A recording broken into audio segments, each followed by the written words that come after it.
할렐루야. 이곳에 모인 성도와 또한 인터넷으로 예배드리는 성도의 하나님의 크신 사랑이 함께 하실 주의 이름으로 축원합니다.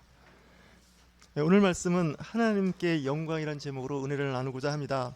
이 고린도 후서는 사도 바울이 고린도 교회에 쓴 편지입니다.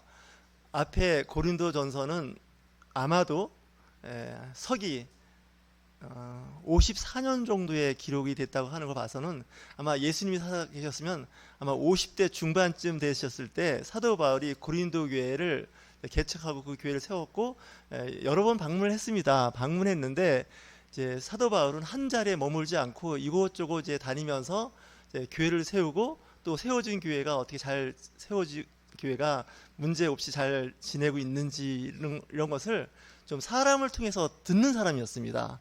그러니까 이 고린도 교회에 대한 소식을 사도 바울은 그 고린도 사람들을 통해서 듣기도 했고, 또한 제자 중에 디모데나 디도란 그 제자를 통해서 소식을 들었습니다. 신약 성경은 디도서 있죠. 이 디도서의 저자인 디도한테도 편지를 써서 보냅니다. 그 당시는 이제 인편으로 편지를 보낼 때입니다. 지금은 이제 종이로 쓰는 편지는 이제 없었다고 보고 카카오톡으로 보내는 그 안부 인사나 아니면 그 이메일을 보내죠.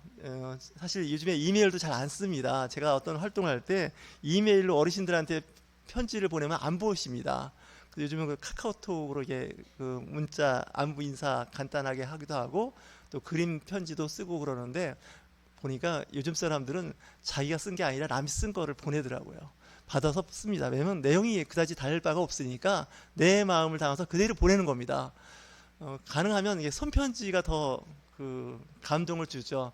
그 학교에 그 대학원이나 대학생들한테 장학금을 주면 받은 학생들이 손편지를 써서 그 준 사람한테 그 보내더라고요.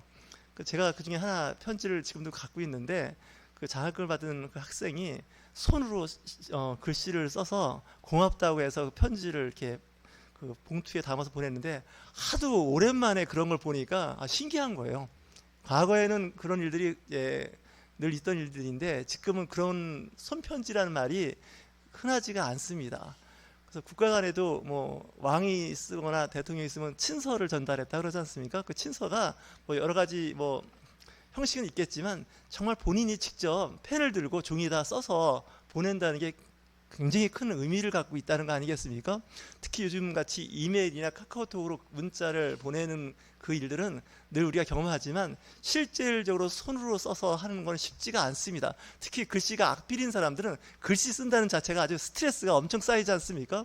저도 글씨가 이렇게 썩 좋은 글씨체를 갖고 있지 않아서 어릴 때부터 펜 글씨 뭐 이렇게 글쓰기를 훈련을 했는데 그때만 좀 잠깐 좀 글씨가 좀 좋아지고 나중에 보면 그 악필이 그대로 또 드러나는 거예요. 어찌하건 간에 글씨를 잘 이제 작성하는데 문제가 있다 할때도 본인이 직접 쓰는 게 참 중요합니다. 그리고 쓰다 보면 좀 내용이 좀 이게 어눌하고 좀 앞뒤가 안 맞는 것 같기도 하고 그래도 본인이 썼다는 건 큰 감동을 주는 거 아니겠습니까? 특히 뭐 감사의 편지라든가 반성문 쓸 때도 요즘에는 이제 손으로 많이 쓰게 합니다. 그래서 악필이라 하더라도 좀 쓰는 습관을 들이는 거 괜찮지 않을까 하는 생각이 듭니다. 요즘 학생들이 연필을 칼로 깎을 줄 모른다고 하는 말이 있었습니다. 과거에 일본에서 그런 일이 있었습니다. 학생들이 연필을 쓸 일이 없으니까 연필을 못 깎는다는 거예요. 잘. 여러분들은 어떻게 연필을 깎아본 추억이 아주 10년 전, 20년 전, 뭐 3, 40년 전일 겁니다. 저는 지금도 가끔 연필을 칼로 깎습니다. 그래서 이 연필로 쓸 때 그 뭐라고 할까요? 감각? 이 감각이 괜찮습니다. 그래서 연필로 그림을 그리는 사람들은 그 연필로 이렇게 그림을 그릴 때 오는 그 기분이 아주 좋습니다. 그래서 가끔 저도 이제 그 사비 연필이라고 좀 진한 펜으로 글씨를 쓰고 그러는데 사도 바울도 편지를 잘 썼습니다. 구약에서 글을 제일 잘 쓴 사람을 한 사람 예를 든다면 모세입니다. 모세는 글을 잘 썼습니다. 왜냐? 그 모세 오경이라고 하지 않습니까? 창세기, 출애굽기, 레위기, 민수기, 신명기 이 5권을 썼습니다.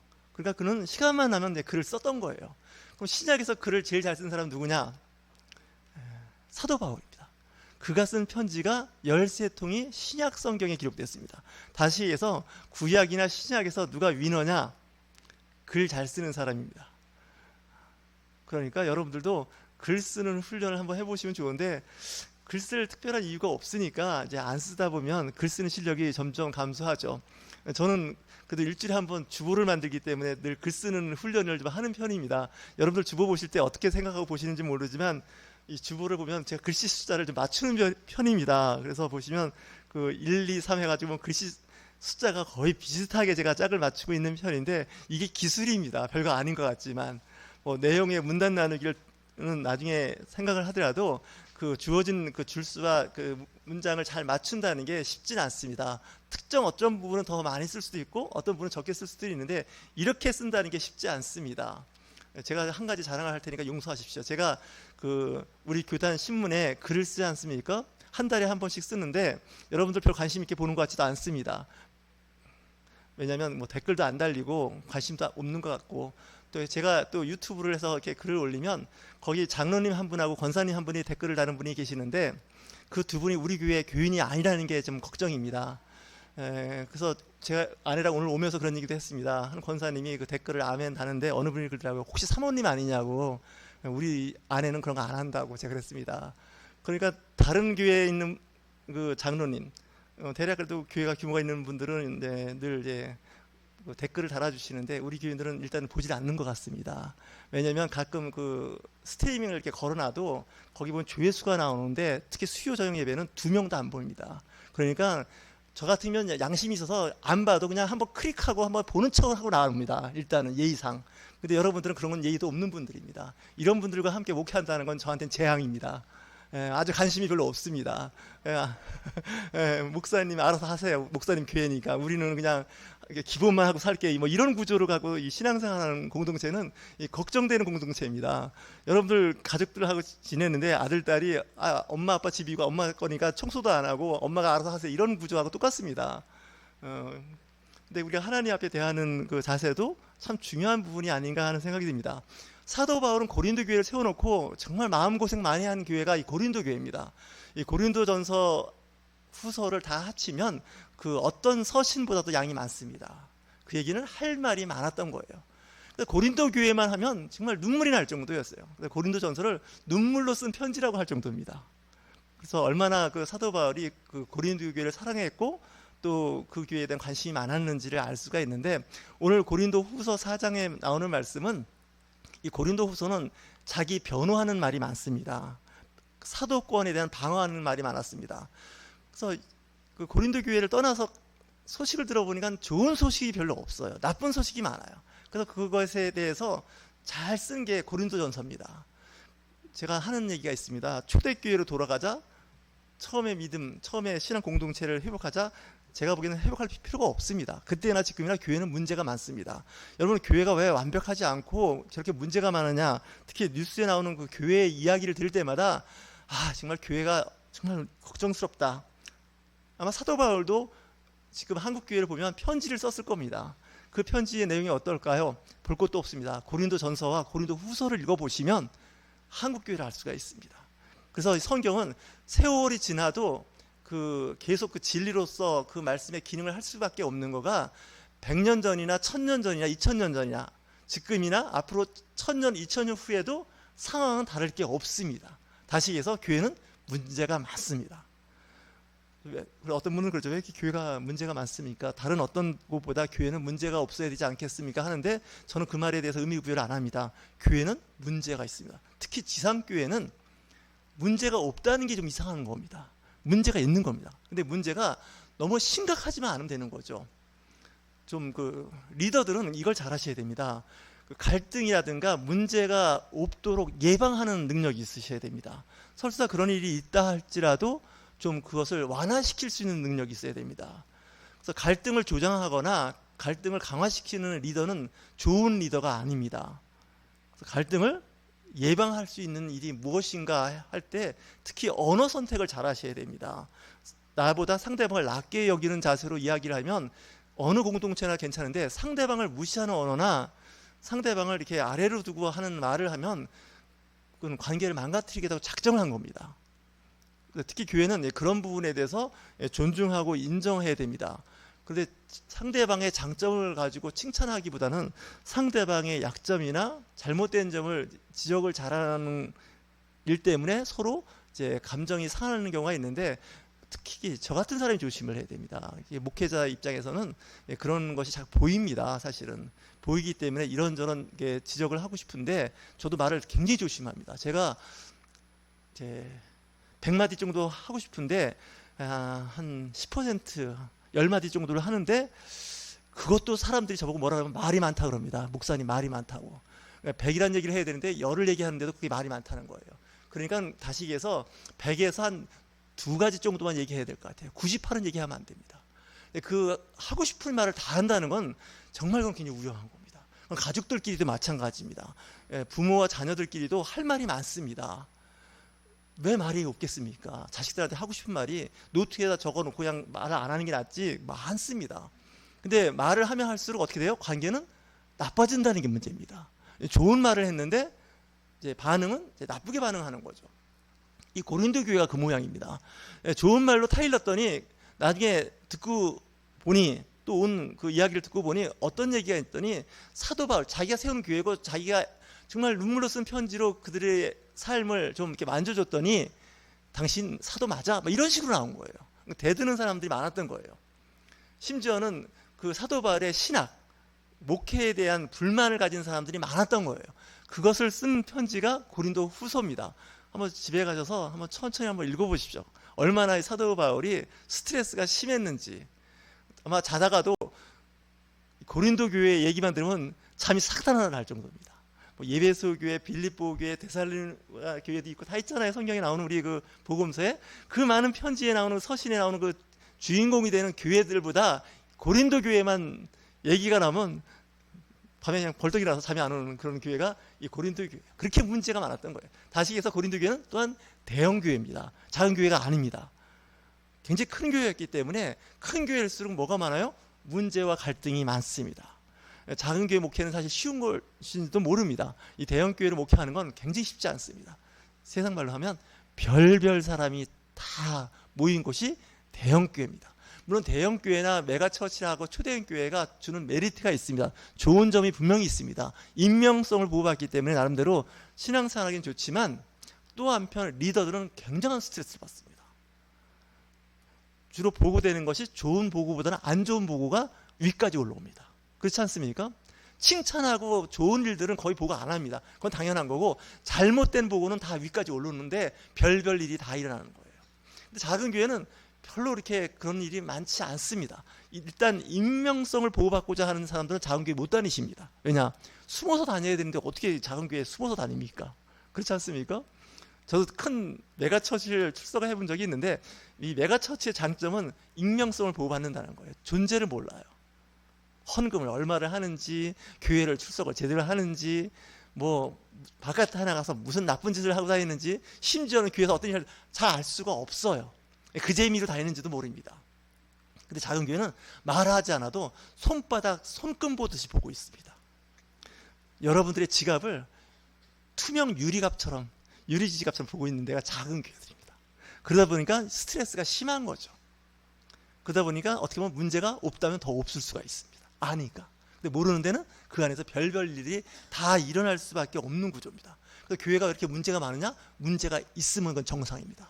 문제가 없다 그러면 오히려 좀 이상하다는 겁니다. 성숙한 그리스도인들이 많이 모인 공동체는 괜찮은데 교회는 그럴 리가 없습니다. 초신자서부터 시작해서 믿음의 연륜이 많이 쌓인 중직자들까지도 보면 그 삶 자체나 생활이 좀 본보기가 안 되는 분들이 많이 있습니다. 요즘에 그 정치권에서 교회가 어떻게 처신했는지 다 보이지 않습니까? 제가 그런 얘기도 해봤습니다. 대형 교회 내지는 초대형 교회가 되면 정치하고 커넥션이 안 되면 교회 운영이 안 됩니다. 그렇기 때문에 항상 초대형 교회는 정치권하고 커넥션을 할 수밖에 없는 그런 구조를 갖고 있습니다. 저희 교회는 선거 때 이 지역에 그 출마하는 사람들이 안 옵니다. 혹시 한 번이라도 보신 적 있습니까? 제가 15년 동안 목회하면서 이 지역에 시의원이나 시장이나 국회의원 한 번도 주일날 예배 와서 참석하고 인사한 적이 없습니다. 왜 그럴까요? 표가 없어서 그렇습니다. 표가 의미가 없어서. 근데 초대형 교회가 되면 대통령 후보부터 시작해서 다 옵니다. 인사하러 옵니다. 왜 그럴까요? 표 하나를 얻기 위해서 오는 거예요. 인사하기 위해서 오는 거예요. 그리고 나중에 또 당선이 되면 어떻게 돼요? 인기 관리를 해야 되기 때문에 마치 먹이 사슬처럼 엮여 있습니다. 거기에 내가 원치 않아도 할 수밖에 없는 구조가 있습니다. 그래서 작은 교회 목회는 행복할 수가 있습니다. 오히려 별로 문제 안 돼요. 그죠? 연류가 안 돼요. 비리에. 근데 이 초대형 교회가 되면 원치 않게 거기에 연류가 돼 버립니다. 그래서 조직이 너무 커지면요, 내 몸이 아닙니다. 우리 옆에 있는 분들과 고민할까요? 내 몸이 아닙니다. 예. 그러니까 조직에 의해서 이끌리는 거예요. 여러분들이 직장 다녀보세요.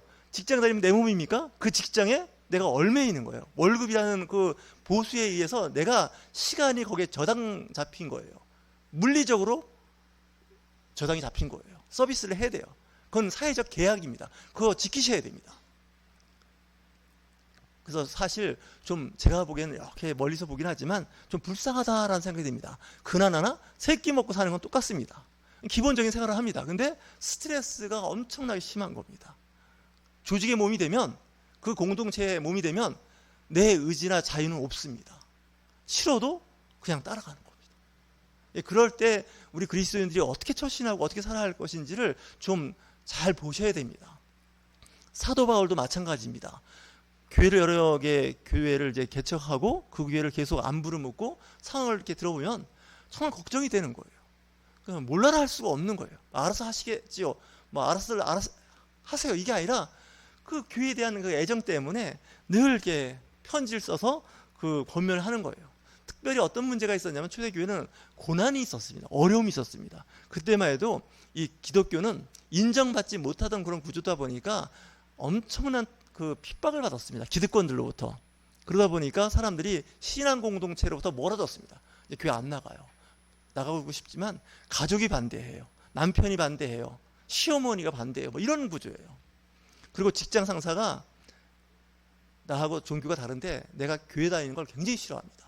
직장은 참 좋고 뭐 이렇게 위생이나 뭐 환경, 뭐 복지 잘 돼 있는데 다니고 싶은데 이 기독교 신앙을 가지고 다니기가 어렵다는 거예요. 저는 이런 경험도 해본 적이 있습니다. 우리 교회에서 전에 그 복지사로서 그 복지를 하는데 그 복지 단체를 1년에 5천만 원씩 기부하는 교회가 있었어요.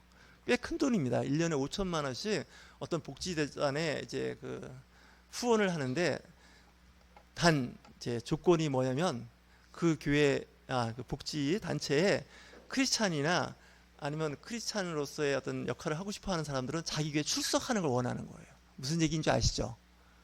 그 직장 사람이 우리 교회를 다니다는 거예요. 그래서 본인이 고민을 하는 거예요. 이거 그 교회를 다녀야 되나? 신앙은 있으니까. 왜냐? 그 직장과 그 후원하는 데가 그런 것이니까. 그래서 참 저도 난감하더라고요.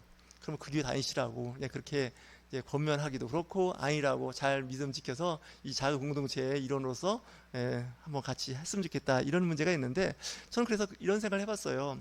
후원을 하든 뭘 하든지 간에 뭐 그리스도인들이면 다 교회를 다닐 텐데 각자 다니는 교회가 있는데 자기 교회로 오라고 하는 건 제가 보기엔 불법인 것 같습니다. 그렇지 않습니까? 뭐 이단과 사이비가 아닌 이상은 그건 곤란하지 않습니까? 그래서 저도 전도할 때 가까운 교회가 있을 텐데 건강한 가까운 교회에 출석하시라고 이렇게 권면하지 그 먼 곳에서 여기까지 오라는 얘기를 잘 안 하는 편입니다. 비교적. 왜냐면 쉽지가 않습니다. 물론 특별한 애정이 있고 어떤 뭐 이유가 있어서 오는 건 괜찮지만 그렇지 않은 경우는 그럴 이유가 없다고 보는 거 아닙니까? 그래서 개신교가 좀 덕스러운 모습을 보여야 되는데 이 덕스럽지 못한 모습을 보이다 보니까 정말 심각한 문제가 돼 있는 거죠. 전도 자체가 이제 거의 어려워진 거죠. 삶으로 이렇게 잘 설명이 안 되면 이제 안 됩니다. 어떤 분들이 저한테 이제 그런 얘기를 합니다. 목사님 교회가 성장하고 부흥하려면 좀 이렇게 해보시라고 이렇게 멘트를 날려주던가 코칭을 해주는 거죠 목사님한테. 그래서 개인적으로 참 고맙기도 한데 제가 그래서 잠깐만 기다려 보시라고 제가 제미나이라는 그 AI를 쓰고 있는데 제미나이한테 한번 제가 물어보겠다고 앞으로 목회를 어떻게 해야 할지 그 인터넷에 물어보면 잘 얘기해 줄 거라고 해서 제가 지하철 같이 타고 가면서 이제 했더니 쭉 이렇게 그 작성을 해주는데 그 작성해 주는데 3초가 안 걸려요. 잘 읽어봤더니 정말 똑똑해요. 정말 말 잘했어요. 그러면서 이제 영성 개발을 잘하고 영적인 일을 잘 해보라고 이렇게 얘기하는데 제가 보세요. 이렇게 코칭하는 사람이 있지만 코칭하는 사람보다 더 잘 대답해주는 그 AI가 있습니다. 인공지능이라고 우리는 얘기하죠. 예, 그래서 우리가 모르는 건 아닌데 쉽지는 않습니다. 그래도 계속 잘 하려고 노력하는 것이 참 중요하다는 것이죠. 앞으로 시대는 어떻게 신앙생활을 해야 할 것인가를 한번 생각도 해보셔야 됩니다. 신앙 공동체 안에서도 마찬가지긴 한데 사도 바울이 이야기합니다. 고난이 초대교회는 있었다면 지금은 어떤 어려움이 있냐면 유혹이 많습니다. 지금은 교회 나간다고 해서 며느리 내지는 뭐 사위를 이렇게 힘들게 하진 않습니다. 오히려 나간다 그러면 본인은 교회 안 다녀서 잘하고 있다고 얘기할 정도입니다. 지금 세상이 그렇게 됐습니다. 근데 요즘에는 유혹이 너무 많아서 그 유혹 때문에 신앙생활하기가 좀 어렵습니다. 그래서 요즘 사람들은 유혹, 시험에 드는 일을 좀 생각을 해보셔야 됩니다. 여러분들 귤 좋아하시죠? 예, 각종 귤이 다 있는데 그 귤을 씨를 찾아서 심으면 무조건 다 탱자나무가 됩니다. 귤은 한라봉을 심던 온주 감귤을 심던 천혜향을 심던 그 씨앗은 다 심으면 탱자가 됩니다. 이 탱자는 사실 먹을 수 있는 그 귤이 아니지 않습니까? 접을 붙여야 됩니다. 천혜향이 됐던 한라봉이 됐던 온주 감귤이 됐던 접을 붙여야 되는데 이 접이 잘 붙어야 됩니다. 접 붙이게 떨어지면 잘못하면 그 원래 나무가 죽습니다. 근데 신앙생활도 마찬가지라는 생각이 들어요. 전도에서 교회에 정착하고 하는 것은 나무에 접 붙이는 일을 하는 겁니다. 잘 붙으면 좋은 열매를 맺는 과수나무가 되는데 접이 안 붙으면 이제 끝나는 거예요. 심지어는 접 붙이려고 했던 원목까지도 죽는 수가 있습니다. 다시 얘기해서 신앙생활에서 살갑게 다가온다는 건 쉽지가 않다는 거죠. 예수님께서 하신 말씀도 그렇고 사도 바울도 그 일을 했던 겁니다. 특히 사도 바울이 교회를 세워서 성도들이 오면 예수님께 접붙이는 삶을 살아야 되는데 여전히 접붙인 게 떨어지고 그 과거의 삶이 있는 거죠. 제가 복숭아를 좋아해서 복숭아나무를 심어서 접을 붙인 걸 샀는데 어느 날 보니까 나무가 어느 정도 커서 이렇게 보니까 열매가 맺혔는데 혹시 산복숭아라고 점잖게 얘기하면 그렇고요. 개복숭아라고 아십니까? 알고 봤더니 접이 떨어지고 그 옆에서 원래 나무인 그 개복숭아가 된 거예요. 여러분 복숭아 씨도 심으면 어떻게 해요? 복숭아 나무가 나옵니다. 나오는데 백도든 황도든 천도복숭아든 심으면 다 뭐가 돼요? 개복숭아입니다. 접을 붙여야 됩니다. 내가 황도복숭아 좋아하면 황도복숭아 눈을 따다가 거기다 붙여야 됩니다. 근데 붙어요? 안 붙어요? 안 붙는다는 게 문제입니다. 붙어야 됩니다. 안 붙고 그 붙은 것이 죽는 날에는 어떻게 해야 돼요? 원래 있던 그 개복숭아 나무가 남아 있는 거예요. 그래서 교회가 어찌 잘못하면 이 개복숭아가 밭이 됐는지도 몰라요. 접붙여서 그리스도인으로서 신실하게 잘 살아야 되는데 원래 예수 믿기 이전, 전도받기 이전의 삶을 그대로 살고 있는 거예요. 이것에 대해서 사도 바울이 편지를 써서 조곤조곤 말씀을 전했던 겁니다. 그랬더니 오히려 반대로 사도 바울이 까이고 있는 거예요. 그게 고린도 후서입니다. 교회 세워서 예수 그리스도 복음을 전파했더니 자기를 욕하는 거예요. 사기꾼이라 그러고 거짓말쟁이라 그러고 돈 밝힌다 그러고 봉사하라고 막 요즘에 저도 가끔 쓰는 말인데 교회가 신자들 대상으로 가스라이팅 했다고 이런 얘기도 듣는 겁니다. 누가 들었냐? 사도 바울이 그 얘기를 들었다는 얘기예요. 잘 읽어보세요. 그 얘기 해요 자기가. 그래갖고 나 깨끗하다는 얘기 변명까지 하는 게 고린도 후서입니다. 나 그런 거에 대해서 깨끗해 인정해줘 이렇게 편지를 썼던 거죠. 저도 가끔 그런 얘기를 합니다. 목회 잘못하면요 신자 대상으로 가스라이팅 하는 거예요. 조심해야 돼요. 그래서 여러분들이 들여지는 물질도 굉장히 중요하지만 그거 쓰는 것도 굉장히 조심해야 돼요. 막 쓰면 안 돼요. 공동체가 인정하고 귀한 데 쓰였다라고 생각하는 거 있어요. 뭐 설교 시간에 얘기하지만 저희 교회에 출석하지 않지만 후원하는 분이 5분이 있습니다. 우리 권사님이 이렇게 또 주일날 헌금 갖고 오시는 분도 계시지만 그분 외에 5명이 거의 15년째 하는 분들이 있습니다. 제가 중간중간에 교회 그만두고 싶은 적이 여러 번 있었습니다. 안 하고 싶더라고요. 정말 이거 정말 가성비 너무 나쁩니다. 죄송합니다. 목회를 가성비로 해서 너무 나쁩니다. 그만둬야겠다 생각하는데 어느 날 후원하는 분들이 생각이 나는 거예요. 그래서 교회라고 그러고 저와 제 아내를 믿고서 적지 않은 돈을 보냈습니다. 제가 봐도요. 이제 어느 분 대충 계산하면요 한 7, 8천만 원 정도 됩니다. 15년 동안 우리 교회 후원한 돈이 아마 질만할지도 모릅니다. 그분이 나중에 뭐라고 하겠습니까? 저 윤철종 목사한테 가스라이팅 당했다고 그럴 거 아닙니까? 교회 그만두면. 그 뉴스에나 나와 보십시오. 목사 사기꾼이라 이런 말 안 들으려고. 뭐 믿음도 믿음이지만 이 굉장히 중요한 부분 아닙니까? 그래서 제가 참 좀 처신이나 행동 반경을 좀 조심한다고 하는데 모릅니다. 저도 뭐 하나님이 아시는 부분이고 저도 완벽하지는 않지만 정말 조심해야 됩니다. 크리스찬들은 덕스럽지 못하면 정말 전도의 길은 완전히 막히고 하나님께 영광이라는 오늘 그 말씀의 제목하고는 반대되는 삶을 삽니다. 아마 하나님께서 그러실 겁니다. 한국교회다. 나 영광 받는 거 원하지 않는다고. 제발 욕 좀 안 먹게 해달라고. 하나님이 그렇게 말씀하실 수도 있다는 거 아니겠습니까? 그래서 여러분 고린도 전서와 후서를 시간 되실 잘 묵상해 보십시오. 그 내용이 그런 내용들입니다. 제가 시간상 다 얘기를 못합니다. 하지만 정말 하고 싶은 얘기가 있습니다. 제가 오죽하면 신학교에서 한번 고린도 전후서를 한 학기 강의한 적이 있습니다. 왜 그렇게 했냐면 그 신학생들한테 꼭 이게 고린도 전후서를 공부를 해야 된다고 생각하는 사람입니다. 왜냐, 한국 교회를 보려면 고린도 전후서를 보면 한국 교회의 모습이 그대로 드러납니다. 어떻게 보면 한국 교회가 고린도 교회보다는 좀 그래도 상태가 좀 좋은지도 모릅니다. 역설적으로 이야기해요. 한국 교회가 그나마 괜찮은지 모릅니다. 그만큼 이 고린도 교회가 굉장히 큰 문제점이 많았던 교회입니다. 저와 여러분 이 시대에 정말 깨어있는 영적 리더로서 잘 세워지는 저와 여러분이 되시길 주의 이름으로 축원합니다.